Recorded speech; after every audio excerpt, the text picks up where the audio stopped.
Hey there, Jesse Lewis here, and I just want to talk to you about silent auctions and make it easier so you understand how they actually work during your fundraisers.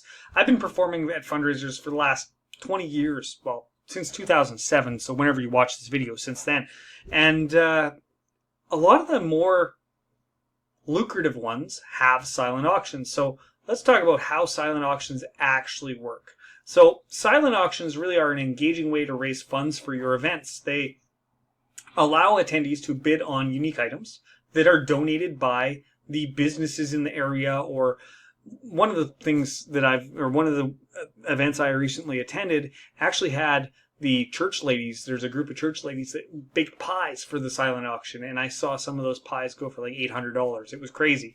But really, all you're doing is you're collecting donations and then having people bid on them. And then your cause gets supported with those bids. It really is that simple. You basically just ask businesses to give you some items. So let's talk about why a silent auction is so popular. Number one, it's super easy to organize. You basically take a letter to the businesses in your local community and you ask them for a donation. That donation then gets put up on the auction block, and this is true for regular auctions as well. It's interminglable. Then there's a sheet where people just fill out what they're going to bid for that item. And it's really a high engaging way to add some fun to your event. Instead of people just sitting and having dinner, you get them up, you get them moving, you get them doing some things, you get them looking at the items. And it is a win-win for not only you as a fundraiser, but also for whoever sponsored that item. They're basically getting a free advertisement. That's what they get out of this. And what happens is high engagement and fun for attendees because it's creating excitement. It's getting the ladies telling each other, well, I want that one. Well, I want that one. And they're putting a silent auction bid in for each item. And you can raise a lot of money. And it also has a competition aspect because sometimes there'll be a guy who bids on an item and then there'll be somebody else saying, well, I'm going to outbid him. And then the first guy says, well, I'm going to outbid him. And you get a bidding war going on. You raise more funds that way. On top of that, silent auctions, I've seen them raise a lot of money. And it's not hard to set up. You basically get a bunch of pieces of paper, just regular pieces of paper, just like that.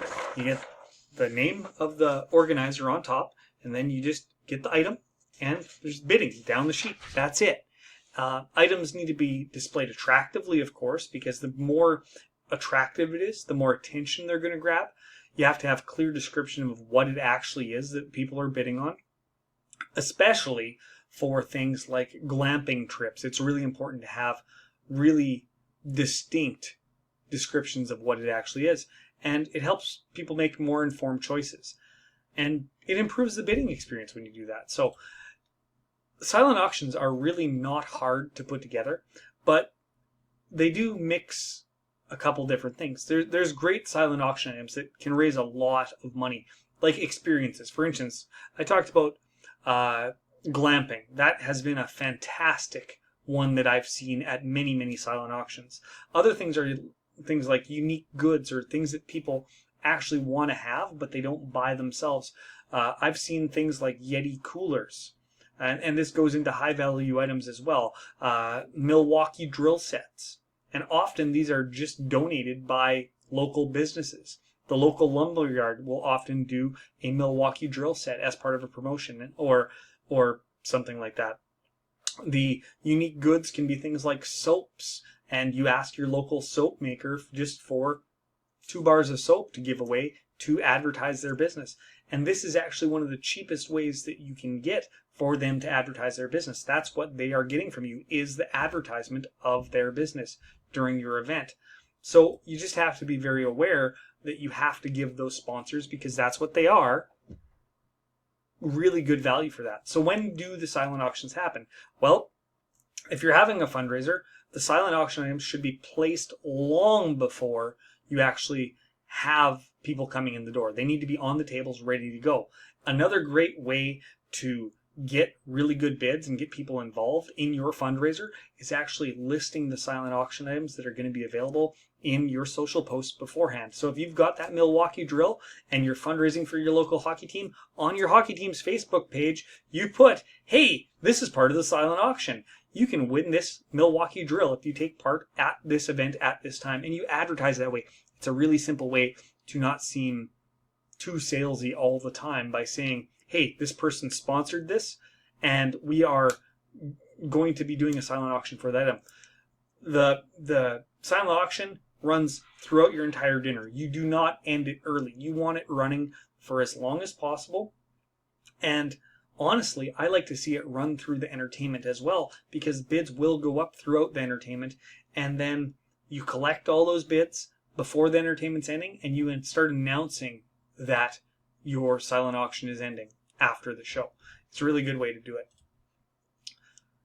Last but not least, there's tips for better results. Number one, you need a very attractive display. If you do not have an attractive display of good quality items, you're not going to do as well on your silent auction. I'm just going to be honest. You have the ability that, say you do this on your socials. Maybe this is your entire fundraiser and you don't do a full night of anything, but maybe you have that silent auction and you allow mobile bidding. You have a specific website for this auction, and this can increase the convenience for the participants of the silent auction if you do have mobile bidding. Or targeted marketing. What do I mean by that?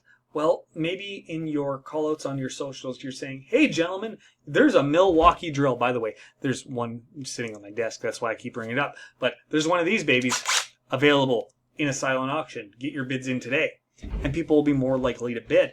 Other than that, you can offer engaging experiences.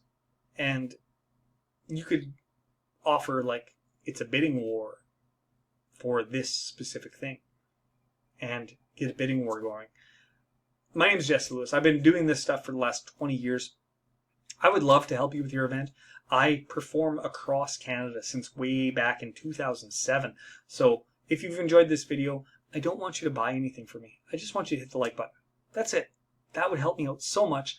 And if you need entertainment for your event, go over to hypnotistjesselewis.com and send me a message. I'll be glad to help you out. See you next time.